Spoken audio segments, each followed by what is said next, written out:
RB news ప్రేక్షకులకు నమస్కారం. మొత్తానికి రాజకీయాల్లో ఉన్నప్పుడు పార్టీ పైన కాదు, దిక్సూచిని చూపించేటటువంటి నాయకుడిపైన కూడా ఎనలేని అభిమానాన్ని చూపించేటటువంటి వాళ్ళు కూడా ఉంటారు. ముఖ్యంగా గండ్ర సత్యనారాయణరావు గారితో మరి ప్రయాణాన్ని, తన రాజకీయ ప్రయాణాన్ని మొదలుపెట్టి ఇప్పటి వరకు కూడా మరి ఆ ప్రయాణాన్ని కొనసాగిస్తున్నారు.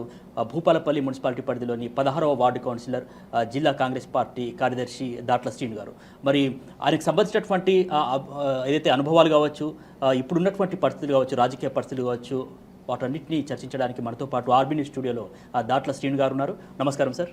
నమస్కారం అండి. నమస్కారం. మొత్తానికి ప్రతిపక్షం నుంచి అధికార పక్షంలోకి వచ్చారు, అధికార పార్టీని కైవసం చేసుకున్నారు. అంటే ఎట్లా అనిపిస్తుంది? ముందుగా ఆర్బీ న్యూస్ ఛానల్ ద్వారా మీ ముందు ఈరోజు మాట్లాడడానికి చాలా గర్వకారణం ఉంది. చాలా రోజుల నుంచి వెళ్ళి గతంలో మేము ప్రతిపక్ష కౌన్సిలర్ కాంచెల్లి ఇప్పుడు అధికార పార్టీ కౌన్సిలర్ వచ్చినప్పటికీ మాకు ఇప్పుడు బాధ్యతలు పెరిగినాయిగా. ఇప్పుడు ప్రజలతోని మరి గతంలో ఉన్న దానికంటే ఇప్పుడు మాకు ఇంకా బాధ్యత ఎక్కువ పెరిగింది. ఎందుకు అని అంటే అప్పుడు ప్రతిపక్షంలో ఉన్నప్పుడు మాకు ఎటువంటి డెవలప్మెంట్ వర్క్స్ కానీ, ఎటువంటి కాలనీకి సంబంధించిన అభివృద్ధి పనులు కానీ ఏ రోజు వాళ్ళు మాకు సహకరించలేదు. అప్పుడు అయ్యో నా కాలనీని అభివృద్ధి చేయలేకపోతున్నా, ప్రజలు నాకు ఓట్లేసి గెలిపించిండ్రు, నేను అభివృద్ధి చేయకపోతే నాకు నేనే బాధపడిన రోజులు చాలా. అంటే చేద్దాం అనుకున్నా కూడా సహకరించకపోవడం వల్ల అభివృద్ధి చేయలేకపోయారు. ప్రధాన ప్రతిపక్షంగా వాళ్ళు చేసే అవినీతి ఏదైతే ఉందో అవన్నీ నేను కౌన్సిల్ తీర్మానంలో, కౌన్సిల్ హాల్లో నేను మాట్లాడేది. ఆ మాటలకు వాళ్ళు నాకు ఏది సహకరించకపోయేది. మాకు సహకరించి మీరు మాట్లాడి కానీ చేస్తేనే, మాతో కలిస్తేనే మీకు అభివృద్ధికి సహకరిస్తాం, లేకపోతే చేయమని ఆ ఉన్న 25 మంది కౌన్సిలర్లు, చైర్మన్, వైస్ చైర్మన్ కానీ ఏ రోజు నాకు సహకరించలేదు. నా వార్డులకు వచ్చి చూసి డెవలప్మెంట్ వర్క్స్ ఏ రోజు పెట్టలేదు. సో మొత్తానికి గండ్ర సత్యనారాయణరావు గారితో మీ ప్రయాణం, దాట్ల శ్రీను గారి ప్రయాణం ఎట్లా మొదలైంది? ఆయన అంటే అంత అభిమానం ఎందుకు? మంచి మాట అండి. నేను నా రాజకీయ జీవితం స్టార్ట్ చేసిందే సత్తన్నతో. 2008 నుంచి అప్పుడు నేను సత్తన్న ఎప్పుడైతే ఇక్కడ నియోజకవర్గం ఏర్పడిందో దానికంటే ముందు మేము వచ్చినాం సార్. వచ్చిన కాంచెల్లి సత్తన్న వచ్చిన తర్వాత మా పనిని గుర్తించి నాకు స్టార్టింగ్ ఈడ అర్బన్ తెలుగు యువత అధ్యక్షుని చేసిన 2008-09లో. అప్పటి నుంచి వెళ్ళి సత్యన్నతో నేను ఆ ప్రయాణం స్టార్ట్ అయింది. అన్నగారు ఎలా చెప్తే ఆయన సూచించిన ఆదేశాల మేరకు, పార్టీలో కానీ పార్టీ ఇచ్చిన ఆదేశాల మేరకు కానీ, ఆ పార్టీ ఇచ్చిన ఆదేశాలకు ఎట్లా చేయాలనో తోచ తప్పకుండా నన్ను ఒక సైనికులు లెక్క తయారు చేసిండు సత్తన్న. సత్తన్న మాట ఏ రోజు నేను తీసేయాలి ఇప్పటి వరకు. ఆయన అడుగుజాడలే నడుస్తూ, ఆయన చెప్పిన పనులు చేస్తూ ఇప్పటి వరకు ఆయనతోనే మచ్చ లేకుండా ఉన్నాం. మా సత్తన్న ఎట్లున్నాడో మేము కూడా ఆయన కింది స్థాయిలో కూడా ఈ రోజు వరకు అట్లనే ఉన్నాం. సో మొత్తానికి ఆ బంధం అట్లా కొనసాగుతూ వస్తుంది అనమాట. అవునవును. సో ఇప్పుడు మీరు చెప్పినట్టు ఏదైతే అవకాశం లేకపోయే కారణంగా అభివృద్ధి చేయలేకపోయాను అంటే సహకరించకపోవడం వల్ల, అప్పుడు ఉన్నటువంటి బీఆర్ఎస్ పార్టీ సహకరించకపోవడం వల్ల అభివృద్ధి అనేది చేయలేకపోయాయని చెప్పారు. ఇప్పుడు ఆ అవకాశం వచ్చింది, దాన్ని ఎట్లా సద్వినియోగం చేసుకోబోతున్నారు? ఓకే. ఇప్పుడు అప్పుడు మాకు మంచినీళ్ళు కావాలని అంటే పైపులు లేకుండే, అటు ఓసీ ఉండే, ఇటు బోర్లు లేదు. ఈ ఓసీతో 2 బోర్లు ఉంటే ఎత్తిపోయేది, నీళ్ళు రాకపోయేది. ఎండాకాలం వచ్చిందంటే వాటర్కు ఒక 5-6 వారం రోజులకు నీళ్ళు రాకపోయేది. అప్పుడు మిషన్ భగీరథ కూడా స్టార్ట్ చేయలేదు. చూడండి మీరు, 2020 జనవరి 22లో మా ఎలక్షన్స్ అయినాయి. గెలిచిన తర్వాత కూడా వీళ్ళు mission Bhagiratha pipeline start చేయలేదు. ఎప్పుడైతే మేము గెలిచినాక ప్రతిపక్షంగా జనాలతోని 30 వార్డుల మందితోని కూడగట్టుకొని మేము ఆ రోజు ధర్నా చేస్తేనే అప్పుడు మిషన్ భగీరథ వర్క్స్ సుభాష్ ఖాన్లో శిలాపాలకం వేసింది. ఇప్పటికీ అదే ఉంటుంది చూడండి. అప్పటి వరకు అడిగిన వాళ్ళు లేరు, చేసిన వాళ్ళు లేరు. అసలు భూపాలపల్లి నుంచి పట్టించుకునే నాదుడే లేరు. అడిగితే నియంత పాలన ఇలా ఇవి చేస్తున్న తరుణంలో మేము సత్తన్న గారి ఆధ్వర్యంలో సత్తన్నతో చెప్పినాం, అన్న మరి మాకు వాటర్ లేవు, 30 వార్డులలో ఇదే పరిస్థితి ఉన్నది, వీళ్ళు పట్టించుకుంటలేరు అని అంటే అన్న కూడా వచ్చి మాతో సహకరించి ఆయన ఆధ్వర్యంలో మేము 30 వార్డులలో బిందెలు పట్టుకొని రోడ్డు మీదకి వచ్చి ధర్నాలు చేసినాక అప్పుడు సోయి వచ్చి శిలాపలకం వేసి వర్క్ స్టార్ట్ చేసిండు. వర్క్ స్టార్ట్ చేసి మేము 10 నెలలు ఇస్తాం 7 నెలలు ఇస్తాం అనేది 2 సంవత్సరాల దాకా ఇవ్వలేకపోయాను. రోడ్ల మీదకి వచ్చి ఎప్పుడు ధర్నాలు చేస్తే అప్పుడు వర్క్లు స్టార్ట్ చేసుకుని మొదలుపెట్టారు. అవరి దాకా సోయి లేకుండా పోతే పోనీ ఎవరు ఎక్కడ పోతే నాకేంది అని వాళ్ళ పబ్బం వాళ్ళు గడుపుకున్నారు. ఈ జనాల గురించి ఆలోచన చేయలే. మీకు తెలిసి భూపాలపల్లి పరిస్థితి ఇటు ఓసీలతోని ఇటు మైన్లతోని వాటర్ అడగంటిపోయినాయి. ఇప్పుడు మాకు జనాలకు నీకు బుక్క నీళ్ళు లేకపోతే ఈ పదవులు ఎందుకు, ఈ రాజకీయం ఎందుకు, ఈ ఆర్భాటాలు ఎందుకు అని బాగా ఆలోచన చేసి మేమందరం మా గంట సత్యనారాయణ ఆధ్వర్యంలో మరి ఉన్న జనాలతో కాలనీ వాసులతోని వాళ్ళు మాకు సహకరించి మేము వాళ్ళతో కూడగట్టుకొని ఏదైతే మేము వాటర్ కోసం ఫైట్ చేసినామో అప్పుడు మాకు ఈ మిషన్ ప్రగత వాటర్ అనేది స్టార్ట్. సరే, అంటే మీరు నిరసనలు తెలిపేదాకా వాళ్ళకు అంటే ఎందుకు సోయలేదని చెప్పుకోవచ్చు, అంటే ఎందుకు దానిపైన శ్రద్ధ వహించలేదని చెప్పుకోవచ్చు? ఎందుకంటే ఎవరు ఎక్కడ పోతే నాకేంది, ఇప్పుడు నా కడుపు నింటే నాకే అయిపోయాయి. జనాలది ఏమున్నది, పైసలు ఇస్తే ఓట్లు ఎత్తారు లేకపోతే లేదా అనేది అనే భావనతో వాళ్ళు చేసిన తప్ప జనానికి ఏమైనా చేద్దామని ఏ రోజు అనాలి. అంటే ఆ రోజు ఎందుకు వేయలేదు మనకు తెలుసు కదా, మిషన్ భగీరథ స్టార్ట్ అయింది తెలుసు కదా. మరి అప్పటి వరకు బిఫోర్ వరకు ఎందుకు చేయలే వాళ్ళు, ఎందుకు పట్టించుకోలేదు?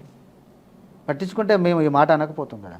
మీరు ఇప్పుడు చూడండి, రికార్డులు కూడా చూడండి, శిలపలకం వేసిన మేము ధర్నా చేస్తేనే ఉట్టిన శిలపలకం వేసి ఎందుకు వేసిండ్రు? మీ పాలనలో ఉన్న మా ఇజ్జత పోతే, జనాలకు నీళ్ళు లేకపోతే రేపు ఏ ముఖం పెట్టుకొని మేము లైన్లకు పోవాలి అని ఆలోచన చేసి అప్పుడు ధర్నాలతోనే ఆ మిషన్ భగీరథ వర్క్ స్టార్ట్ అయింది. ఇప్పుడు మీరు చూడొచ్చు, ఇప్పుడు రేపు ఎవరైనా మాట్లాడినా కానీ మాకు మీ శిలపలకం ఉంటుంది సుభాష్ కళ రామాలయం పక్కన. మేము గెలిచిన ధర్నాలు చేసిన తర్వాతనే మీరు కూడా వచ్చారు ఆర్బీ న్యూస్. మీ ఎక్కడ పోతే అక్కడ మీరు కూడా వచ్చి వాళ్ళను కూడా చూసి ఆ బాధ లేనిది, ఆ వాటర్ లేకపోతే. ఇప్పుడు కూడా మేము అంటాను, మొన్నటిదాకా కూడా అంటాను, మొన్నటిదాకా కూడా మొన్న 4 అంటే ఇప్పుడు 6 నెలలు అవుతుంది, ఇప్పుడు 3 నెలలు అవుతుంది ప్రభుత్వం వచ్చి. బిఫోర్ వరకు మేడం వాటర్ కోసం నేను ప్రతి కాలనీలలో మేము ధర్నాలు ఇస్తున్నాం, నీళ్ళు ముఖ్యం. సో మొత్తానికి ఆ దాట్ల సీన్ గారు కౌన్సిల్ సమావేశంలో ఉంటే ఆ సమావేశం వాడివేడిగా కొనసాగుతుందనేటువంటి వాదన ఉంది. ఎందుకట్లా? ఎందుకనంటే వాళ్ళు చేసే పనులు చాలా దారుణంగా ఉండేవి. ప్రతిదీ కమిషన్లకు ప్రకృతి పడేది, డెవలప్మెంట్ చేయకపోయేది. ఏదైనా పని మొదలు పెడదామనంటే కమిషన్లు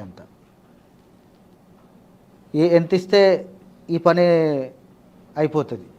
కౌన్సిల్ తీర్మానంలా ఇంత ముందే మాట్లాడుకొని వచ్చి వాళ్ళను కౌన్సిల్ తీర్మానం చేసింది. ఇది ఎక్కడి న్యాయం అని నేను అడిగితే నన్ను చాలా ఇబ్బందులు పెట్టేది.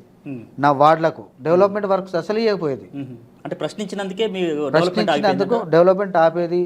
నాకు చెత్త బండి కూడా నా వార్డులకు రానియకపోయేది, వాటర్ సరిగ్గా ఇవ్వకపోయేది. వాళ్ళందరికీ చెప్పేది దాట్ల సీనుకు సహకరించకండి అని చెప్పేది. చెప్పినప్పుడు నేను ఎందుకు ఊరుకుంటా? అప్పుడు ఉన్నటువంటి అధికారులు కూడా అట్లనే అది అప్పుడు నాకు ఎవరు సహకరించలేదండి, ఎవరు సహకరించలేదు. పోరాటాలతోనే నేను నా 4.5 సంవత్సరాలు ఇప్పటి వరకు పోరాటం. ఈ 3 నెలల ముందు వరకు కూడా మళ్ళీ పోరాటం చేయాల్సిన పరిస్థితి అప్పుడు అంతే. ఇప్పుడు ఆ పోరాటంతోనే స్టార్టింగ్ నుంచి వెళ్ళి నాకు ఇబ్బంది పెడితేనే నేను జనాలతోనే నేను మమేకమై వాళ్ళకు సమస్యలు చెప్పి మరి మీరు కూడా నాకు సహకరించాలి, సహకరిస్తేనే వాడు మనకు డెవలప్మెంట్ జరుగుతుందని చెప్పి వాళ్ళతోనే కలిసి వచ్చింది. ఇప్పటికీ అన్నిటికి వచ్చింది.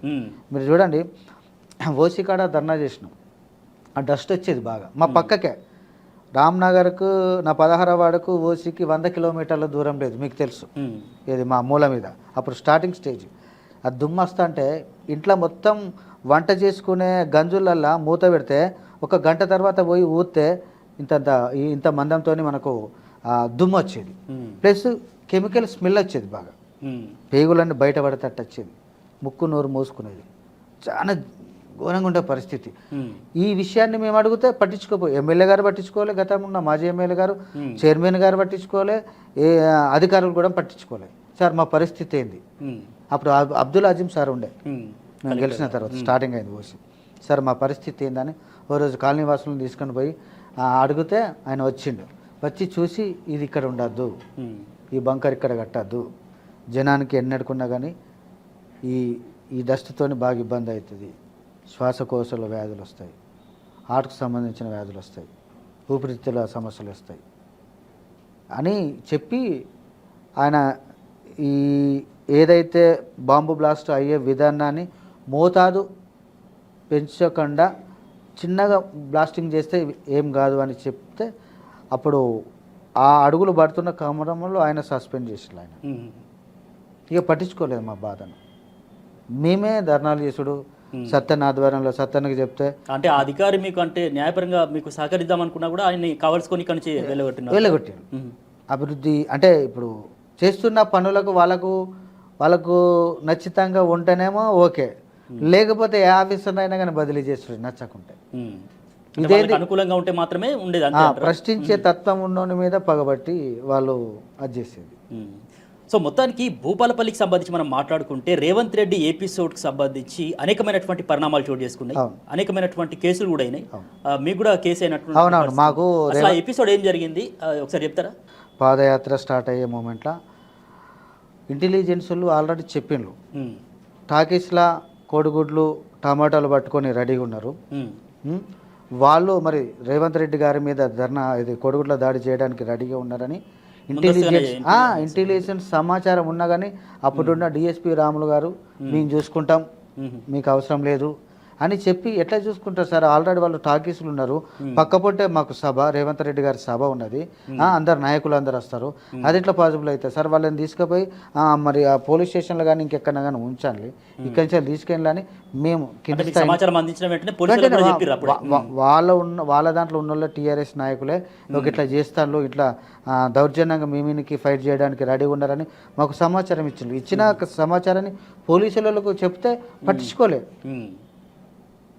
అసలు పట్టించుకోలే. అంటే ఫస్ట్ వాళ్ళని తీసుకెళ్తే అంత ఉండకపోవు వాళ్ళు ఉండి పోలీసులు ఉండి దాడి చేసిన క్రమం ఇది, అంతే కదా? వాళ్ళకు సహకరించి దీన్ని ఫెయిల్ చేయాలి, దీన్ని ఫెయిల్ చేసే ఆ క్రమంలో ఇదంతా ఇక్కడ ఫెయిల్ అవుతుంది. సభ సక్సెస్ కాదని ఒక కుట్రపూరితమైన రాజకీయం చేసి ఆ కోడిగుడ్లను వాళ్ళ టమాటాలో దాడి చేసిండ్రు. ఇది వాళ్ళు చేసిన. మీ పైన ఏం కేసు పెట్టిరని మరి? నా పైన మేము దాడిని మనం ఆపుకుంటే పోలీసులకు చెప్పుకున్న క్రమంలో వీళ్ళే తిరిగి వాళ్ళు ఉన్నోళ్ళని కొట్టిండ్రు, పోలీసులను దాడి చేసిండ్రు అని ఎస్ఐ తలకాయ పడగొట్టిండ్రు మా మీద కేసులు. అంటే అదంతా వాస్తవం, ఆరోపణ మాత్రమే. అదే చూడండి, ఇప్పుడు దాడి చేసింది వాళ్ళు, మేము ఎట్లా వాళ్ళని దాడి చేయగలుగుతాం? ఇప్పుడు మీరు కూడా లైవ్లో ఉన్నారు, రాష్ట్ర వ్యాప్తంగా దేశవ్యాప్తంగా చూసిండ్రు మీరు టీవీలలో. రాళ్ళ దాడి, టమాటాల దాడి, కోడిగుడ్ల దాడి, ఎక్కడైనా ఇంత నీచమైన రాజకీయం మీరు ఎప్పుడైనా చూసిండ్రా? ఏ మధ్యలో ఎక్కడైనా ఒక నాయకుడు వచ్చి మాట్లాడుతుంటే అదే కేటీఆర్ వస్తే మేము సపరేట్గా ఉన్నాం. మా నాయకుడు నేర్పిన మా క్రమశిక్షణ అది, మా సత్తన్న నేర్పిన క్రమశిక్షణ. వాళ్ళకు మాకు తేడా అంటే ఏ ఉద్దేశంతో అంటే కోడిగుడ్లతోటి టమాటాలతో దాడి చేయాల్సినటువంటి పరిస్థితి అప్పుడు బీఆర్ఎస్కి ఎందుకు వచ్చిందంటే ఈడ గండ సత్యనారాయణరావు గెలుస్తాడు, రమణారెడ్డి మాజీ ఎమ్మెల్యే రమణారెడ్డి గారు ఓడిపోతారు, ఇట్లా చేస్తే మాకు మైలేజ్ వస్తుంది అని బీఆర్ఎస్ నాయకులు ఒక విషపూరితమైన మా ఆలోచన చేసి ఇట్లా చేస్తే మాకు మైలేజ్ వస్తుంది అని చేస్తే ఎవరు దొరుకున్న బొందల వాళ్ళే పడ్డారు. జనాలు బుద్ధి చెప్పిళ్ళు. ఇప్పుడు వానికి బుద్ధి వస్తేనేమో మంచిగా మెదులుతారు, లేకపోతే అట్లా చేస్తామంటే జనాలు ఎంతటి వారినైనా కానీ జనాల చేతుల మంచికి చెడుగు అనుభవించక తప్పదు. సో మొత్తానికి భూపాలపల్లికి సంబంధించి భూ కబ్జా ఆరోపణలు కూడా ఎక్కువగా వినబడుతుంటాయి, తరచూ వార్తల్లో వస్తుంటాయి. అసలు ఈ భూ కబ్జా ఆరోపణలపైన ప్రతిపక్షంగా ఉన్నప్పుడు కాంగ్రెస్ పార్టీ కూడా అనేక విధాలుగా నిరసనలు తెలిపింది. అసలు ఆ వాస్తవాలు ఏంటి? భూ కబ్జా ఆరోపణలు నిజమేనా, లేకపోతే రాజకీయ స్టంట్లో భాగంగా అది వాడుకుందా కాంగ్రెస్ పార్టీ? ఓకే, భూ కబ్జాలు అనేది 100% వాస్తవం. ఎందుకంటే మేము గతంలో కూడా భూ కబ్జా జరుగుతుంది సార్ అని మేము అధికారులకు చెప్పినాం, లెటర్ కూడా రాసిచ్చినాం, కలెక్టర్ గారు కూడా రాసిచ్చినాం. సార్ ఈ 2-3 ఎకరాలు కబ్జా జరుగుతుంది సార్, ఇది చెరువు శిఖం, ఈ చెరువు శిఖాలలో కూడా ప్లాట్లు పెట్టి కబ్జాలు చేస్తుండ్రు. అప్పుడు ఉన్న తెలుగుదేశం పార్టీ హయాంలో, ప్రభుత్వం హయాంలో పేదలకు 186/123 ఆ మధ్యలో మీరు కూడా వచ్చిండ్రు చూసిండ్రు. దాంట్లో 40 మందికి ఇచ్చిన పేదలకు ఎవరైతే ఉన్నారో వాళ్ళకి ఇచ్చిన వాటిని కూడా కబ్జా చేసి వెంచర్ చేయడానికి వాళ్ళు ప్రయత్నం చేసిండ్రు. అది మేము కలెక్టర్కి ఇచ్చినాం, పేదల భూములకు సంబంధించింది. ఆ రోజు సత్యన దగ్గర కూడా వాళ్ళందరూ వచ్చిండ్రు. సార్ మాకు మా భూమిని అన్యాయంగా వాళ్ళు ఆక్రమించుకొని మమ్మలను భయభ్రాంతులకు గురి చేస్తారు, తులమో పొలమో ఇచ్చి మమ్మల్ని మాకు ఇవ్వండి అని భయభ్రాంతులకు గురి చేస్తాను అని మా సత్యన దగ్గరికి వస్తే చెప్పిండు. సత్యన కూడా చెప్పిండు, అధికారులు కూడా చెప్పిండు. అయినా కానీ వినిపించుకోకుండా వాళ్ళు చేసే పనులు వాళ్ళు చేసారు. అదొకటి. వెంచర్లు, నాన్ లేఅవుట్ వెంచర్లు భూపాలపల్లిలో మీరే చూస్తున్నారు ఎన్ని ఉన్నాయో, చాలా ఉన్నాయి. వాళ్ళ దగ్గర నుంచి కూడా అధికార పార్టీ నాయకులు వసూలు చేసిండ్రు. వసూలు చేసి వాళ్ళకు ఏమైతే డాక్యుమెంట్స్ కావాలో వాళ్ళందరికీ సహకరించి వాళ్ళకి ఇచ్చిండ్రు. ఇస్తే వాళ్ళ దగ్గర లక్షలు వసూలు చేసిన దాఖలాలు కూడా ఉన్నాయి. మీకు తెలుస్తుంది. ఆ వెంచర్ లెవెల్ మీరు అడిగితే చెప్తారు ఎంత ఇచ్చిన పలాని పాలక వర్గానికి అని అంటే వాళ్ళు మీకు చెప్తారు. బహిర్గతంగా తెలుసు అందరికీ. ఎక్కడ పడితే అక్కడ విచక్షణ రహిత లేకుండా ఆడవాళ్ళని కొట్టుడు, నాది అన్నోళ్ళను మీరు చూసిండ్రు. మీరే ఇంటర్వ్యూ చేసిండ్రు. ఒక మహిళను విచక్షణ రహితంగా కొట్టిండ్రు నాది భూమి అన్నందుకు. ఏదంటే కోర్టులు ఉంటాయి, లేకపోతే మనకు లా అండ్ ఆర్డర్ ఉన్నది, దాన్ని బట్టి వాళ్ళే చేస్తారు. కానీ ఒక నాది అన్నందుకు ఆ లేడీని ఇష్టం వచ్చినట్టు కొట్టి కాలు రెక్కలు ఇడిచి ఇష్టం వచ్చినట్టు చేసింది. ఆ కేసు కూడా ఉన్నాయి, మీరు చూసిండ్రు, టీవీలలో కూడా వచ్చింది. అదొకటి. కేటీఆర్ గారు వచ్చినప్పుడు ఆమె ప్లకార్డు బట్టి కూడా చూపించింది. నా 2 ఎకరాల 3 ఎకరాల భూమిని ఎమ్మెల్యే గారు కబ్జా చేసిండ్రు, నాది నాకు ఇప్పియండి అని ఆమె ప్లకార్డు పట్టుకోవడం కూడా ధర్నా చేసింది. అంటే ఒక నిండు సభల కేటీఆర్ వచ్చినప్పుడు ఎమ్మెల్యే మీద నా ఇక్కడ ఉన్న ఎమ్మెల్యే మాజీ ఎమ్మెల్యే రమణారెడ్డి గారు నా భూమిని ఆక్రమించుకున్నదని ప్లకార్డు బట్టి చెప్పింది ఆమె. ఇంతకంటే దారుణంగా ఏముంటుంది ఇంకా? ప్రభుత్వ భూములు కనబడితే చాలు. ప్రభుత్వ భూములు ఏడు కనబడ్డా కానీ వాళ్ళ కబ్జాలు. ఎంతమంది కేసులు కాలేదు, ఎంతమంది రోడ్డు మీదకి వచ్చి ధర్నాలు చేయలేదు. 50 ప్లాట్లని 100 ప్లాట్లని ఇప్పుడు మధ్య తరగతి ఒక వ్యక్తి ఏం చేస్తారు సార్, ఒక చిట్టి కడతారు. చిట్టి కట్టి 10వ పరకో చిట్టీలు కట్టుకుంటా ఒక ప్లాట్ కొనుక్కుంటారు.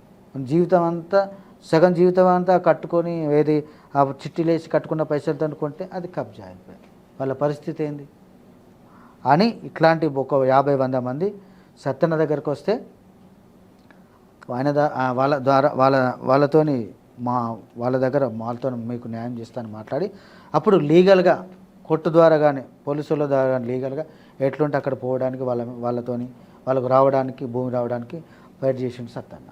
మొత్తానికి అప్పటి ఎమ్మెల్యే ఇప్పుడు మాజీ ఎమ్మెల్యే ప్రస్తుతం రమణారెడ్డి గారి పైన కూడా అనేకమైనటువంటి భూ కబ్జా ఆరోపణలు చేయడం జరిగింది కాంగ్రెస్ పార్టీ. ఇప్పుడు అధికారంలోకి మీరు వచ్చారు, మీ నాయకుడు ఇప్పుడు ఇక్కడ అధికారంలో ఉన్నారు, మరి దానిపైన విచారణ కొనసాగుతుందని చెప్పుకోవచ్చా? అయితే మీరు చూసిండండి, సత్తన్న బహిరంగ సవాల్ గెలిచిండు. మీకు దమ్ము ధైర్యం ఉంటే నీ అవినీతి నిరూపిస్తా అని బహిరంగ సవాలు విసిరి డేట్ చెప్పిండు. ఆ డేట్ రోజు అధికార ప్రభుత్వం ఉన్నదని, అధికారం మాదని 144 సెక్షన్ పెట్టించి సత్తన్నను ఇంటి దగ్గర హోమ్ అరెస్ట్ చేసిండు. అరెస్ట్ చేసిన క్రమంలో కూడా టీవీలలో మా నాయకుడు తగిన ఆధారాలతోని నిరూపిస్తా అని చెప్పి ఆ రోజు డేట్ ఇస్తే అధికార అహంకారంతో అరెస్ట్ చేయించి అప్పుడు నిరూపణకు రాలేదు, చెప్పిన సమయానికి రాలేదు. పోలీసులు ఆపినారు, అందుకే నేను కూడా రాలేదు. అట్లా వాళ్ళదే అధికారం ఎట్లా ఆపుతారండి? వాళ్ళదే కదా అధికారం. నాటకే పరిణామం. ఇప్పుడు మాజీ ఎమ్మెల్యే గారి బండారం బయటపడుతుంది, నిరూపిస్తే నేను గెలవా అనే ఒక కుట్రపూరితమైన ఆలోచనతోనే ఆ రోజు సత్యన్నను హౌస్ అరెస్ట్ చేసి అక్కనే పెట్టిండ్రు. వస్తానని బయలుదేరంతో అంటే కావాలని ఇలా అంతా రాజకీయం చేసి అట్లా ఆపిచ్చిండ్రు. ఇప్పటికైనా తప్పదు, ఇప్పటికైనా ఆధారాలతో సత్యన్న దగ్గరికి వస్తాను. అది లీగల్గా ఎట్లా పోవాలనో అట్లనే చేసి కబ్జాలు అనేటివి మళ్ళీ తిరిగి పేద ప్రజలకు ఇప్పించడానికి సత్తన్న లీగల్గా ఎట్లా పోవాలనో వాళ్ళతో పోతుంది. మొత్తానికి భూపాలపల్లి సెగ్మెంట్కి సంబంధించి డబుల్ బెడ్రూమ్ల గురించి మనం మాట్లాడుకుంటే అర్హులైనటువంటి పేదలకు న్యాయం జరిగిందా అంటే ఏం చెప్తారు?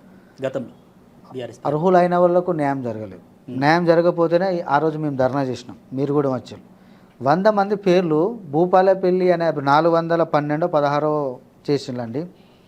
చేసిన క్రమంలో వాటిని గతంలో ఏం చేసిండ్లంటే ఫస్ట్ మేము మేము మేము చాలా పేదవాళ్ళకు రావాలని మేము ధర్నాలు చేసినాం.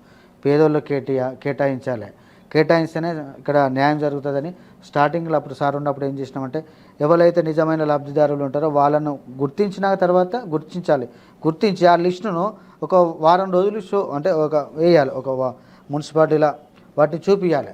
ఎవరైనా ఆబ్జెక్షన్స్ ఉంటే మీరు చెప్పండి, వాళ్ళ మీద ఇల్లు ఉంటాయని చెప్పి చేస్తే అది 100% అది పాసిబుల్ అవుతుంది. ఇవాళ 2 రోజులు అయితే ఎలక్షన్ల కోడ్ వస్తుందని తెలిసి 2 రోజుల ముందే హఠావుడిగిన సాయంత్రం పోయి రాసుకొని వీళ్ళు నా వాళ్ళు వీళ్ళు నీ వాళ్ళు అని రాసుకొని ఒక్క 98 పేర్లు 1 to 98 వరకు అట్టి పేర్లు భూపాలపల్లి అని ఈ రకంగా రాసి ఇష్టానుసారంగా అధికారం ఉన్నదని పేదల పొట్టగొట్టి మరి వాటిని అమ్ముకునే ప్రయత్నం చేస్తే అప్పుడు మేము ధర్నా చేసి వాటిని ఆపించినాం. ఆపితే మరి ఎట్లా ప్రభుత్వం రాదు, ఇక్కడ ఉన్న మాజీ ఎమ్మెల్యే ఓడిపోతాడని అప్పుడే నిర్ణయించుకొని సత్తెన గెలిచిన తర్వాత నిజమైన లబ్ధిదారులను గుర్తించి వాళ్ళకి ఇప్పిస్తాడు అని చెప్పి వాళ్ళతోని ఆపించి మేము కూడా భాగస్వాములై ఆడి వరకు ఆపించాం. లేకపోతే లబ్ధిదారులకు రాకపో. ఇప్పుడు ఎట్లా ఉంది ఆ స్టేటస్ సంబంధించి? అంటే ఇప్పుడు ఏమైందంటే ఆ మిగతా ఉన్నాయి ఏవైతే అప్పుడు ఆపినామో అవి నిజమైన లబ్ధిదారులు ఎవరో అని ఇక్కడ ఉన్న ఇప్పుడు కలెక్టర్ గారికి సత్తెన చెప్తే వాళ్ళు ఏం చేస్తారంటే ఒక కమిటీని వేసి ఒక 8 కమిటీలు వేసిండ్రు. ఆ 8 కమిటీలను వేసి ఎంక్వైరీ చేపిస్తున్నారు. దాదాపు దగ్గర పడ్డట్టున్నాయి. ఈ ఎలక్షన్ కోడ్ అయిపోవడంతోనే ఆ లబ్ధిదారులను గుర్తించి వాటికి ఇప్పుడున్న మా ఎమ్మెల్యే గారు కేటాయించడానికి రెడీగా ఉన్నారు. రాని వాళ్ళకు కూడా ఇప్పుడు ఇందిరమ్మ ఇల్లు అనేది మన ప్రభుత్వం ప్రకటించింది, వారు కూడా ఇవ్వడానికి రెడీగా ఉన్నారు. మొత్తానికి భూపాలపల్లికి సంబంధించి మున్సిపాలిటీ వైస్ చైర్మన్ పదవికి సంబంధించి అనేకమైనటువంటి నాటకీయ పరిణామాలు హైడ్రామా చోటు చేసుకుంది. అయితే ఈ క్రమంలో బీఆర్ఎస్ ఆ పదవిని కైవసం చేసుకుంది. ఈ పదవి పైన వైస్ చైర్మన్ పదవి పైన మరి దాట్ల శ్రీను గారు కూడా గురిపెట్టారు అనేది వాస్తవమా? టాక్ వినిపించింది బయట. గురి పెట్టారని అంటే ఇప్పుడు మాకు అప్పుడు ఉన్న పరిస్థితుల్లో మేము ముగ్గురేమో ఉండుంటాము. ఎప్పుడు మేము ఇండిపెండెంట్గా సింహం గుర్తు నుంచి గెలిచినప్పుడు దాదాపు మేము ముగ్గురం గెలిచిన క్రమంలో ఇక్కడ 19వ వార్డు కౌన్సిలర్ కురిమిల రజిత గారిని వాళ్ళను భయభ్రాంతులకు గురి చేసి వాళ్ళ మీద SC/ST కేసు పెడితే వాళ్ళు ఇబ్బందులు పడలేక వాళ్ళు బీఆర్ఎస్లోకి చేరారు. ఆ క్రమంలో పోయిన తర్వాత మళ్ళీ ఇక్కడ ఇద్దరమే ఉన్నాం. అప్పుడు ఆ ఇద్దరమే పోరాటం చేసుకుంటూ వచ్చిన క్రమంలో మొన్న సత్తెన గెలిచిన తర్వాత కూడా కొందరు మా కౌన్సిలర్లు కూడా మరి అభివృద్ధి అయితే లేదు, మాకు ఈ కాంగ్రెస్ పార్టీనే అభివృద్ధి జరుగుతుందని వాళ్ళు కూడా కొంతమంది వచ్చారు. మొత్తం 11-12 ఏమో అయిన క్రమంలో మాకు సంఖ్యాబలానికి దగ్గరకు వచ్చినాం. మేము ఏ రోజు ₹1 పెట్టి ఒకరిని కూడా మేము అది చేయలేదు. ఇవాళ ఈ వైస్ చైర్మన్ ఎన్నిక ఇవాళ అధికార పార్టీ వాళ్ళకు ₹1 దాకా ఖర్చు వచ్చింది. ఎందుకు లాభం ఏముంది అంటే పదవి కోసమే పైసలు అట్లా మీకు అర్థమైతే లేదు. ఇప్పుడు మేము ప్రజల కోసం ఉన్నాం. ఇప్పుడు అధికారం కావాలని మనం ఏ రోజు ఎప్పుడు కూడా మేము అధికారం కావాలని ఏ రోజు తాహతపడలేదు. ప్రజల నుంచి రావాలి, ప్రజలు నిర్ణయిస్తే మనం అధికారం రావాలి. కానీ డబ్బులు పెట్టే క్రమంలో మాకు అన్ని డబ్బులు లేవు. ఇంకొకటి ఏంటంటే దాని మీద కూడా మా కూడా ఏం చేయలేకపోతున్నామంటే ఇప్పుడు సంఖ్యాబలం తక్కువ ఉన్నది కదా. మొదటి నుంచి వెళ్ళి మాకు 2, 3, 4, 10 మంది 12 మంది అయినా ఇప్పుడు ₹1 ఉంటే ఈజీగా అది చేయొచ్చు. మీకు తెలుసు ఆ పదవి ఎట్లా వచ్చింది, ఏ రకంగా వచ్చింది, ఎట్లా వచ్చింది, ఎన్ని నెలలు డబ్బు ఖర్చు పెట్టి ఆ పదవిని రప్పించడం ఎందుకు అని చెప్పేసి మీరు సైలెంట్గా ఉన్నారని చెప్పుకోవచ్చు. మాకు డబ్బు లేదు, మాకు ఆశ లేదు పదవి మీద, అంతే. సో మొత్తానికి ప్రతిపక్ష నేతగా కొనసాగినటువంటి లీడర్ గంట సత్యనారాయణరావు గారు ఇప్పుడు ఎమ్మెల్యేగా ఉన్నారు. ఆ ప్రతిపక్ష పార్టీగా ఉన్నప్పుడు ప్రజల సమస్యల మీద ఎట్లా అయితే జెట్ స్పీడ్స్తో ముందుకెళ్ళినరో మరి ఇప్పుడు అధికార పార్టీగా ఉన్నప్పుడు ఒక ఎమ్మెల్యేగా కూడా అదే రేంజ్లో ఉన్నారని చెప్పుకోవచ్చా? 100% యుద్ధ ప్రాతిపదికన పనులు చేస్తాడు మా ఎమ్మెల్యే గారు. ఇప్పుడు గెలిచిన 3 నెలల్లోనే 4.5 సంవత్సరాలు కానీ అభివృద్ధి ఈ 3 నెలలనే చూపించిండు. తనదైన శైలిలో ఒక ల్యాండ్ మార్క్ వర్కులు స్టార్ట్ చేసుకుంటూ వస్తుండ్రు. రేవంత్ రెడ్డి గారి మరి అధ్యక్షతన కాంగ్రెస్ పార్టీ పాలనలో అభివృద్ధి అనేది 100% జరుగుతుంది. అది నిదర్శనం ఈ 3 నెలలే కనబడ్డది. మీరు చూస్తాను, ఏడికి పోయినా కానీ ఏ లైన్లో ఏ విలేజ్లోకి పోయినా రోడ్లు లేకుండే, ఫండ్స్ రాకుండే. అదంతా ఎందుకు, ఇప్పుడు మన 30 వార్డులలో మేము ప్రతిపక్షంగా ప్రతిసారి ధర్నా చేసేది, వాసన వస్తుంది, మరి ఓ కాలువ కట్టియండి, ఓ రోడ్ వేయండి అని ప్రతిసారి ధర్నా చేసేది మేము. ఏ రోజు పట్టించుకున్న పాపన పోన ఎవ్వరూ లేరు. అదే మా కాంగ్రెస్ పార్టీ వచ్చిన తర్వాత సత్యన గెలిచిన తర్వాత యుద్ధ ప్రాతిపదికన పనులు ఏ విలేజ్కి పోయినా కానీ మీరు చూస్తుండ్రు, శిలాపలకాలు వేస్తుండ్రు, రోడ్లు అవుతాయి, బ్రిడ్జిలు అవుతాయి. అప్పుడు రానున్న ఇప్పుడు ఎండాకాలం దృష్ట్యా వాటర్ మీద కూడా దృష్టి పెట్టి నీటి ఎద్దడి లేకుండా కూడా సమీక్ష కార్యక్రమాలు అధికారులతో సత్తన పెడుతుండే, ఏ రోజుకు ఆ రోజు పర్యవేక్షణ చేస్తాడు. అభివృద్ధికి ఏమేమి కావాలనో అధికారులతో డిస్కషన్ చేసి మరి వాళ్ళకి తగిన సూచనలను వాళ్ళ నుంచి సలహాలను తీసుకొని మరి అభివృద్ధికి ఒక యుద్ధ ప్రాతిపదిక ఒక యుద్ధ సైనికుని లెక్క మరి ముందుకు పోతుండే మా సత్తన్న. నిరుపేద ప్రజల కోసం మా సత్తన్న ఎమ్మెల్యే గారు ఎంత దూరమైన వాళ్ళకు సహకరించడానికి వెళ్తాడు, ప్రజల ప్రక్షాళన ఉంటాడు. బడుగు బలహీన వర్గాల ఆశాజ్యోతే మా గండ్ర సత్తన్న. మొత్తానికి గండ్ర సత్యనారాయణరావు గారు తెలుగుదేశం పార్టీలో ఉన్నప్పటి నుంచి మీరు ఆయనతో ప్రయాణాన్ని మొదలుపెట్టారు. ఆయన పార్టీ మారినప్పుడు మీరు కూడా ఆయన వెంటే ఉన్నారు, ఇప్పుడు కూడా ఆయన వెంటే ఉన్నారు. ఈ నేపథ్యంలో మరి కాంగ్రెస్ పార్టీకి సంబంధించి ఇప్పటికే మనం చూస్తున్నాం అనేక వలసలు, అనేక చేరికలు, కొత్త వాళ్ళందరూ వస్తున్నారు. ఈ నేపథ్యంలో మరి మీ ప్రాధాన్యత ఏమైనా తగ్గిందని అనిపించిందా, లేకపోతే ఆ ప్రాధాన్యత అట్లనే ఉందా? ఉన్నదండి. ఇప్పుడు కాంగ్రెస్ పార్టీ అంటేనే సముద్రం. సరే, అప్పుడు మేము ఇండిపెండెంట్గా మేము ఫైట్ చేసినాం. ఆ క్రమంలో జరిగిన రాజకీయ పరిణామాలలో కాంగ్రెస్ పార్టీకి రావడం జరిగింది. వచ్చినాక సత్తన్న తనదైన శైలిలా ఒక ముద్ర వేసి మరి చిన్న స్థాయి క్యాడర్ కాంచెల్లి, ప్రధాన లీడర్ల కాంచెల్లి, మధ్య మార్చండి కార్యకర్తల కాంచెల్లి అందరినీ కోఆర్డినేషన్ చేసుకుంటా ఎవరికి ఎవరి స్థానాన్ని వాళ్ళ స్థానానికి తగ్గకుండా ఆయనను ఎవరి స్థానాన్ని ఉంచాలో సత్యన ఆ స్థానాన్ని ఉంచుకుంటా మాకు ఇప్పటి వరకు కాంగ్రెస్ పార్టీ వాళ్ళు పాతోళ్ళు వీళ్ళు కొత్తలు అనేది ఇప్పటి వరకు భేదాభిప్రాయాలు రాలేదు. భూపాలపల్లిలో సత్తన్న ఆధ్వర్యంలో సత్తన్న ఎవరిను ఏ పదవి ఇచ్చి ఆయనకు ఏం చేయాలనేది సత్తన్న గ్రహించి అందరినీ సమానంగా చూస్తాడు ఆయన. మాకు ఆ భేదాభిప్రాయాలు ఎప్పుడూ రాలేదు, మాకు కూడా ఎప్పుడూ అయిపోలేదు. మేము అయ్యో సత్తన్నతో మేము ఏది మొదటి నుంచి ఉంటాం, వీళ్ళు కొత్తగా వచ్చిన భేదం ఎప్పుడూ మాకు ఇప్పటి వరకు రాలేదు. ఎవరి పని వాళ్ళకు సత్తన్న, ఎవరి బాధ్యత అప్పచెప్తే వాళ్ళకు ఆ ప్రయాణంలోనే మేము కొనసాగుతాం తప్ప మాకు ఈ పదవులు ఆయనకు వచ్చింది ఈయనకు రాలేదని ఇప్పటి వరకు మరి ఏ రోజు ఆ పరిస్థితిని సత్తన్న మాకు రానివ్వలేదు. మొత్తానికి ఇటీవల రేవంత్ రెడ్డి గారు ముఖ్యమంత్రి మాట్లాడినప్పుడు ఆ హాట్ కామెంట్స్ అనేవి రాజకీయాల్లో చాలా చర్చకు దారి తీసినాయి.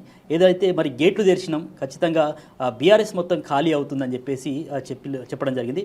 మొన్నటిదాకా ఒక ముఖ్యమంత్రిని చూస్తారు, ఇప్పటి నుంచి ఒక రాజకీయ నాయకుని చూస్తారు ఈ పార్లమెంట్ ఎన్నికల కోడ్ సందర్భంగా చెప్పారు. మరి ఇక్కడ భూపాలపల్లికి సంబంధించి మాట్లాడుకుంటే బీఆర్ఎస్ పరిస్థితి ఎట్లా ఉండబోతుంది? బీఆర్ఎస్ పెట్టి కాల్ అవుతుంది, అందులో డౌటే లేదు. ఎందుకు కాల్ అవుతుంది అంటే పాలన అనేది మరి గతంలో చూసిండు 4 సంవత్సరాలు, 4.5 సంవత్సరాలు 5 సంవత్సరాలు చూసినాం నియంత పాలన. ఒక హిట్లర్ కదా ఎట్లా పాలన చేసిండో నియంతగా అట్లా చేసి జనాలను భయభ్రాంతులకు గురి చేసిండు. ఇలా గండ్ర సత్యనారాయణరావు అంత మెజార్టీ రావడానికి కారణం వీళ్ళు చేసిన అవినీతి మీద ఆ సత్యన ఫైట్ చేసినందుకు ఇలా మాకు ఒక రక్షకుని లెక్క వచ్చిండు. మా పేద బడుగు బలహీన వర్గాల ప్రజల కోసం మా సత్తన్న ఉంటాడని ఇలా అత్యధిక మెజార్టీతో సత్తన్నను గెలిపించిండు. కానీ విని ఎరగని ఆ రీతిలో, ఊహించని రీతిలో ఇలా భారీ మెజార్టీ 53-54 మెజార్టీ ఇచ్చిన చరిత్ర ఇలా ప్రజలది. ప్రభుత్వం పెట్టిన పథకాలు 6 గ్యారంటీ పథకాలు అది. ఆ పథకాలు ప్లస్ సత్తన్న ఇక్కడ చేసిన ప్రజల మీ బడుగు బలహీన వర్గాల మీద వాళ్ళకు కావాల్సిన ఏమేమి కావాలో అధికార పట్టు మీద చేసిన మరి ఏదైతే ఉన్నదో అవన్నిటినీ మరి ప్రజలు గమనించి ఇలా సత్తన్నకు అధిక మెజార్టీని గెలిపిస్తే ఇలా ఉన్న బీఆర్ఎస్ పార్టీ నాయకులు ఎవరు కూడా జీర్ణించుకోలేక మా పని అయిపోయింది, మాకు రాజకీయ భవిష్యత్తు లేదు, బీఆర్ఎస్లో కొనసాగితే మాకు రాజకీయ భవిష్యత్తు ఉండదు అని ఆలోచన చేసి అందరూ అభివృద్ధి కావాలని కోరుకుంటూ ఇలా కాంగ్రెస్ పార్టీలకు వస్తుంది. సో మొత్తానికి భూ కబ్జా ఆరోపణలు గతంలో మీరు ప్రతిపక్ష పార్టీగా ఉన్నప్పుడు అప్పుడు ఉన్నటువంటి బీఆర్ఎస్ పైన ఎమ్మెల్యే గారి పైన చేయడం జరిగింది. వాళ్ళు కూడా మీ నాయకుడి పైన గండ్ర సత్యనారాయణరావు గారి పైన ప్రధానంగా బ్లాక్ మెయిలర్ అంటూ ఒక ఆరోపణలు చేయడం జరిగింది. సో అది రాజకీయ లబ్ధి కోసమైనా దానికి సంబంధించి ఏమైనా వాళ్ళు నిరూపించడంలో ఎట్లా ముందుకెళ్ళున్నారు, దానికి సంబంధించి ఏమంటారు మీరు? ఇప్పుడు మీరు ఆ రోజే చూసిండ్రు, నిరూపించడంలో అయితే మీరు అధికార పార్టీ ఉండే నిరూపించలేదు ఎందుకు? అవినీతి పరుడైతే నిరూపించడానికి మీదే అధికారం ఉంది కదా. మొన్నటిదాకా 2-3 నెలల కిందట మీదే 10 సంవత్సరాల అధికారం ఉంది, ఒక్క 1 ఇయర్ కాదు, 10 సంవత్సరాలు మీరు ఉన్న దాంట్లో ఏ రోజు మరి ఎందుకు నిరూపించలేదు? నిజమైన మీరు అన్నట్టు అవినీతి పరుడైతే ఎందుకు నిరూపించలేదు? ఓన్లీ మీ రాజకీయంగా మీరు మీ పబ్బం కట్టుకున్నాడు తప్ప, బీఆర్ఎస్ నాయకులు పబ్బం కట్టుకున్నాడు తప్ప వేరే విషయం కాదు. మా సత్తన్న తెల్ల కాగితం అసంటోడు. ఇప్పటి వరకు గండ సత్యనారాయణ గారు తెల్ల కాగితం అసంటోడు, ఏ మచ్చ లేని మనిషి, ప్రజానాయకుడు. ఒక 108 పేరు తెచ్చుకున్న నాయకుడు ఎవరంటే భూపాలపల్లిలో, మన తెలంగాణలోనే భూపాలపల్లి గండ సత్యనారాయణ గారు. ఆ రోజు కూడా రేవంత్ రెడ్డి గారు కూడా అన్నాడు, తెలంగాణలో మొట్టమొదటి సీటు గెలిచేది ఏదైతే ఉన్నదంటే అది భూపాలపల్లి అనేది అని చెప్పిండు. అది వాస్తవమైంది. టాప్ 10లా సత్తన్న అయ్యాల అధిక మెజార్టీలు ఉన్నాడు తెలంగాణలో. ఇప్పుడు కూడా భూపాలపల్లి నియోజకవర్గానికి డెవలప్మెంట్కు 100కు 100% ముఖ్యమంత్రి గారి దగ్గర నుంచి వెళ్ళి నిధులు తెప్పించుట్ల 100కు 100% సఫలీకృతుడు అవుతుండు. మీరు చూసి 3 నెలలనే జెట్ స్పీడ్ రాకెట్లా దూసుకుపోతుండు అభివృద్ధికి. నియోజకవర్గాన్ని తెలంగాణలో మొట్టమొదటి నియోజకవర్గం డెవలప్ అయింది ఏది అంటే అది భూపాలపల్లె అనే రీతిగా ఈరోజు సత్తన్న 6 నిమిషాలు ప్రతిరోజు 18-20 గంటలు కష్టపడుతుంది. ప్రజలు సమస్యలు చెప్పుకునే రోజు వస్తుంటే మేము చూస్తాం కదా, ప్రతి సమస్య విని వాళ్ళకు పరిష్కారం చూపించే టైం సత్యన్నకు పొద్దున 4 గంటలు స్టార్ట్ అయితే రాత్రి 12, 1, 2 తేడా లేకుండా ఆయన ఆరోగ్యాన్ని సైతం లెక్క చేయకుండా అయ్యేలా పేద ప్రజల కోసం ఆయన ఈ పనులన్నీ చేస్తుండు. అన్న మాతో ఎప్పటికంటాడు, నా చివరి రక్తం బొట్టున్నంత వరకు నేను పేద ప్రజల కోసమే బతుకుతా అనే ఆయన మాటలు వింటంటే మేము కూడా ఒక నాయకుని లెక్క ఇట్లనే ఉండాలి, మా కింది స్థాయి లీడర్లమైనా మేము కూడా ఇట్లనే ఉండాలని ఆయన అడుగుజాడలోనే మేము కూడా నడుస్తున్నాం. మొత్తానికి ఇటీవల ఎమ్మెల్యే గారు మాట్లాడుకుంటా ఏదైతే తప్పు చేస్తే అంటే అవినీతి చేస్తే మన పార్టీ వాళ్ళైనా కూడా ఉపేక్షించేది లేదని చెప్పిలు. మరి ఈ నేపథ్యంలో మీరు ఆయనకు దగ్గర నుంచి చూసినటువంటి నేపథ్యంలో ఎన్నేళ్ళుగా చూస్తున్నారు, ఆయన వైఖరి అట్లే ఉంటుందా? అంటే మన వాళ్ళైనా పక్క వాళ్ళైనా కూడా తప్పు చేస్తే వైఖరి అలాగే ఉంటుందా? అట్లనే ఉంటుంది. ఎందుకంటే మా దాంట్లో కూడా తప్పు చేసినా కానీ సత్యాన్ని అప్పటికప్పుడే మందలిస్తాడు. ఇది తప్పు, ఇది రైటు, ఇట్లా చేయొద్దు, ఇది కరెక్ట్ కాదు అని ఎప్పటికప్పటికి ఆయన గమనిస్తూ మాకు హెచ్చరిస్తూనే ఉంటాడు. ఆయన ఇప్పుడు మనం కూడా తప్పు చేయొద్దు అని మాకు అనిపిస్తుంది. మేము ఎక్కడ పోయినా కానీ ఈ పని చేస్తే తప్పు, ఇది మా నాయకునికి మరి మచ్చొస్తుంది మేము ఏదైనా తప్పు పని చేస్తే అని మేము అట్లనే భావిస్తాం. మేము ఎలాంటి అవినీతికి కానీ ఎలాంటి మరి నీచ పరిపాలనలు కానీ ఎలాంటి వాటికి తావేయకుండా ఇవాళ ఆయన వెంటనే నడుచుకుంటూ వస్తున్నాం. అట్లాంటిది ఇప్పటివరకు అయితే ఏం జరగలేదు మాకు. సో మొత్తానికి ఇక్కడ భూపాలపల్లికి సంబంధించి కొన్ని భూ వివాదాలకు సంబంధించి కొందరు ఆ ఎమ్మెల్యే గారి పేరును వాడుకుంటున్నారు. అంటే ఆయనకు సంబంధం లేదు ఎమ్మెల్యే గారికి, అయినా కూడా ఆయన పేరును వాడుకుంటున్న ఇట్లా చేస్తున్నారు, భయభ్రాంతులకు గురి చేస్తున్నారు అని చెప్పేసి కొంతమంది బాధితులు చెప్తున్నారు. మరి దీనిపైన మీరు ఎమ్మెల్యే గారి దృష్టికి ఏమైనా తీసుకెళ్ళిరా, మరి ఏం చెప్పబోతున్నారు? బాధితులు వచ్చారండి. అక్కడ మీరు అన్నది ఏంటంటే 6వ వార్డులకు సంబంధించిన సమస్య. 6వ వార్డుల కౌన్సిలరు బీఆర్ఎస్కి సంబంధించిన కౌన్సిలర్, దాంట్లో అవినీతి జరిగిందని చాలామంది ఆరోపించిండ్రు. అక్కడ ఉన్నోళ్ళు కూడా మరి మాకు ఉన్న ప్లాట్లు కబ్జాలు అవుతాయని ఆడున్నోళ్ళు ఏం చేసిండ్రు సత్తన్న దగ్గరికి వచ్చిండు, నాది కబ్జా అయింది, పలానా కబ్జా చేసిండు, పలానా కౌన్సిలర్ కబ్జా చేసిండు, నాకు కబ్జా అయిందని ఒక మహిళ అన్న దగ్గరికి వచ్చింది. వచ్చిన క్రమంలో ఆమెను పిలిచి అక్కడున్న స్థానికంగా ఉన్న మా లీడర్ని పిలిచి వీళ్ళకు ఎంఆర్ఓ గారికి ఆదేశాలు ఇచ్చి వీళ్ళకి న్యాయం చేయండి అని చెప్పి పంపించాను. చెప్పిన క్రమంలో వాళ్ళందరూ మాట్లాడి ఇది తప్పమ్మా ఇదని యాజ్ పర్ రూల్ ప్రకారం ఎంఆర్ఓ గారు ప్రొసీడింగ్లు ఇచ్చిన తర్వాత కావాలని ఎమ్మెల్యే గారిని వేరు బదనం చేయాలని ఇలా కొందరు పని కట్టుకొని చేస్తే అది వాళ్ళు కూడా మళ్ళీ మొన్న ఇచ్చి క్షమించండి మాది తప్పి అని మీకు కూడా ఎమ్మెల్యే గారిది ఏం లేదని వాళ్ళు కూడా ఇచ్చింది. కేవలం కొంతమంది అధికార పార్టీని బ్లేమ్ చేయాలని అట్లా చేసిన తప్ప ఇలాంటి మరి కింది స్థాయి లీడర్లు భూ కబ్జాలు చేసిన దాఖలాలు ఎక్కడా లేవు. మీరు గమనించండి, ఎక్కడ నన్ను ఉంటే చెప్పండి. ఆయన స్థాయి కింది స్థాయి లీడర్లం మేము ఏ రోజైనా దేనికైనా పాల్పడితే మీరు టీవీ ఛానళ్ళు వస్తాయి కదా, చూపించండి పలానా వ్యక్తి మీద ఎప్పుడన్నా నచ్చిందో ఈ 4-5 సంవత్సరాలలో చూడండి. సో రాబోయేటటువంటి స్థానిక సంస్థల ఎన్నికలకు సంబంధించి మరి దాట్ల శ్రేణికి సంబంధించి ఏ విధంగా ఉండబోతుంది రోల్? ఇంకా ఎక్కువ పదవిని ఆశిస్తున్నారు ఏదన్నా? తప్పకుండా ఆశించడంలో తప్పేం లేదు కదా. ఇప్పుడు మేము గతం నుంచి వెళ్ళి సత్యన్నతోనే ఉంటూ ప్లస్ కాంగ్రెస్ పార్టీలో మేము చురుకుగా మేము పాత్ర వహిస్తూ కౌన్సిలర్ నుంచి వెళ్ళి ఇంకా పైకి ఎదగాలని మాకు ఆలోచన ఆశ ఉంటుంది, ఆలోచనలు కూడా ఉంటాయి. ఆ ప్రకంగా సత్తన్న ఎట్లాంటి అవకాశాలు ఇస్తే మా సత్తన్న మాకు వేదవాక్కు. ఆయన ఎట్లా చెప్తే అట్లనే మాకు శిరోధార్యం. సో మొత్తానికి ఇప్పుడు రాబోయేటటువంటి పార్లమెంట్ ఎన్నికల్లో కాంగ్రెస్ హవా ఎట్లా ఉండబోతుంది? 100% మేము 14 సీట్లు గెలుస్తాం తెలంగాణ. మేము 12 గెలుస్తామని బీఆర్ఎస్ అంటుంది. లేదు మీరు ఇప్పుడు 12 గెలుస్తారనే అవకాశం ఎక్కడ ఉందండి?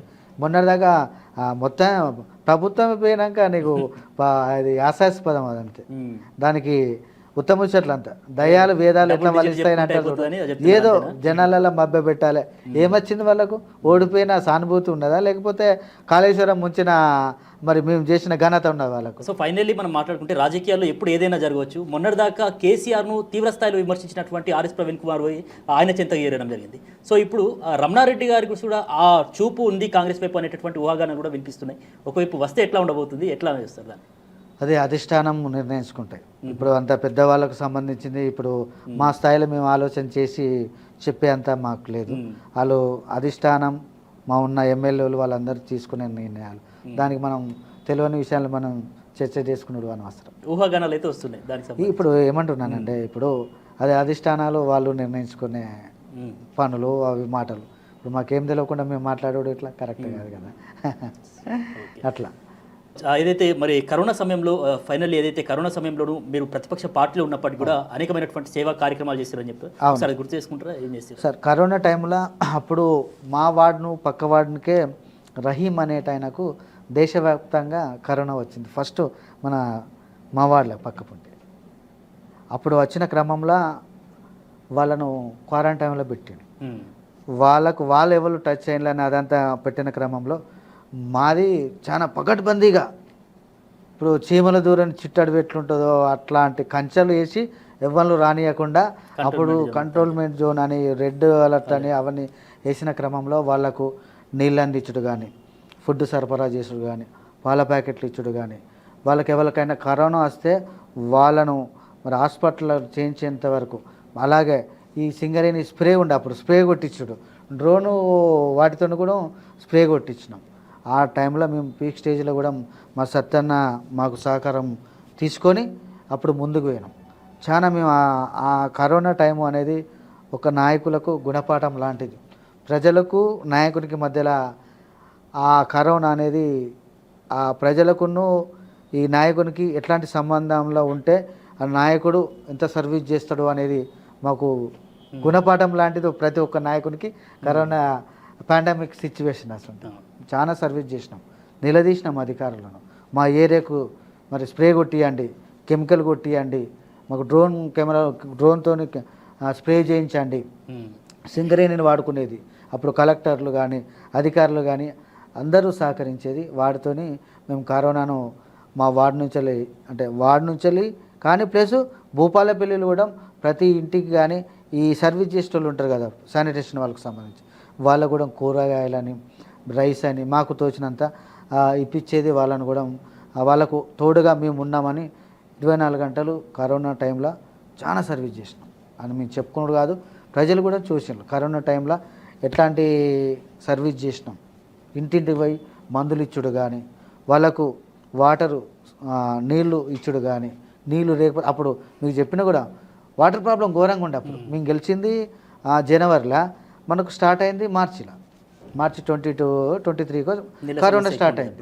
అప్పుడే 2 నెలల డెవలప్మెంట్ లేదు. ఎక్కడ చూసినా గొంగలు అక్కడే, నీళ్ళు లేవు మాకు ఓసి, మళ్ళీ పోతే కనీసానికి పాల ప్యాకెట్ ఇచ్చే గది కూడా లేకుండా చాలా సర్వీస్ చేసినాం. అప్పుడు మేము మా ప్రాణాలు కూడా లెక్క చేయకుండా కరోనాను జయించి మాకు కూడా కరోనా వచ్చింది. సర్వీస్ చేసి మా కరోనా వచ్చి తెలితే ఇబ్బంది పడతారు అని మేము మనసులో పెట్టుకొని చేసుకొని 4-5 రోజులు ఇంట్లోనే ఉండి సర్వీస్ చేసినాం. చాలా సర్వీస్ చేసినాం. అప్పుడు సత్తన్న కూడా చాలా సర్వీస్ చేసిండు పాపం. అన్నకు కూడా కరోనా పీక్ స్టేజ్లో వచ్చింది. ఆ దేవుని దయ వల్ల అందరం బయటపడ్డాం. ఇప్పటి వరకు చల్లగా ఉన్నాం. అట్లాంటి సిచ్యువేషన్ రావద్దు అనేది ఆ భగవంతుని మనం ఉన్న వాళ్ళు అందరం కోరుకోవాలి. రాజకీయాలకు అతీతంగా అట్లాంటి టైం అనేది ఇక రావద్దు. ఆస్తులు కానీ ప్రాణ నష్టము అసలు ప్రపంచాల వ్యాప్తంగానే కదా అది జరిగింది. ఆ సర్వీస్ బాగా చేసినాం అప్పుడు. అది మర్చిపోలేదు. సో ఫైనల్లీ ఇక ప్రతిపక్ష పార్టీగా ఉన్నప్పుడు అనేకమైనటువంటి ధర్నాలు నిరసన కార్యక్రమాలు చేశారు. ఇప్పుడు అధికార పార్టీలోకి వచ్చారు. భూపాలపల్లికి సంబంధించి ఆ సమస్యలన్నీ పరిష్కారం అయ్యే దిశగా అడుగులు పడుతున్నట్టుగా చెప్పుకోవచ్చు. అవును. ఇప్పుడు ఏదైతే మీకు ఒక విషయం చెప్పాలి, నా వార్డులో నేను ప్రతిపక్షంగా ఉన్నప్పుడు నాకు బస్తీ దవాఖానా అని ఒక 20 లక్షలతోని నాకు అప్పుడు సెంట్రల్ గవర్నమెంట్ నుంచి వచ్చిన ఆ ఫండ్ నుంచి వచ్చింది. వస్తే నా వార్డులో శిలాపలకం వేసిన దాన్ని కావాలని బీఆర్ఎస్ నాయకులు, మాజీ ఎమ్మెల్యే అందరి నాయకులు అది ఆ వార్డులో ఉండద్దు దాన్ని పట్టుబట్టి దాన్ని కూల్చేసింది. అంటే మీరు నా డెవలప్మెంట్ అనేది మీకు చెప్తున్నా, ఎట్లా డెవలప్మెంట్ అవుతుంది అంతా ఒక ఎట్లా ఒక నిరాకుశంగా నాకు చేసింది బీఆర్ఎస్ పార్టీ. అట్లాంటి అప్పుడే నేను మస్తు బాధపడ్డా. మా నాయకునితో చెప్పుకుంటే పర్లేదు సీను, మనం అంతకంతా కట్టిద్దాం, మీరు బాధపడకండి, ధైర్యంగా ఉండండి అని చెప్పి మాకు ధైర్యాన్ని చెప్పి ఇప్పుడు అదే హాస్పిటల్ను అదే ప్లేస్లో ఇలా యూపీహెచ్సికి మా సత్యాన్న ఆధ్వర్యంలో ప్లాన్ చేస్తున్నాం. రేపు మాపు ఫైనల్ అయిపోతుంది. కలెక్టర్ గారు కూడా ఆదేశాలు ఇచ్చారు. అలాగే బోర్లు కూడా వేపిస్తున్నాం, డ్రైన్లు కట్టిస్తున్నాం. అన్ని కాలనీకి, ఒక్క కాలనీ అని కదా 30 వార్డులల్లో ప్రతి కాలనీలలో డెవలప్మెంట్ వరకు ఒక యుద్ధ ప్రాతిపదికన జరుగుతుంది. 100% సక్సెస్ అవుతాం. ఓకే శ్రీను గారు, మీ విలువైనటువంటి సమయాన్ని మాకు ఇచ్చేసి ఏదైతే మీ యొక్క అభిప్రాయాన్ని పంచుకున్నందుకు, ఆర్బీని స్టూడియోకి ఇచ్చేసినందుకు చాలా ధన్యవాదాలు. Thank you so much.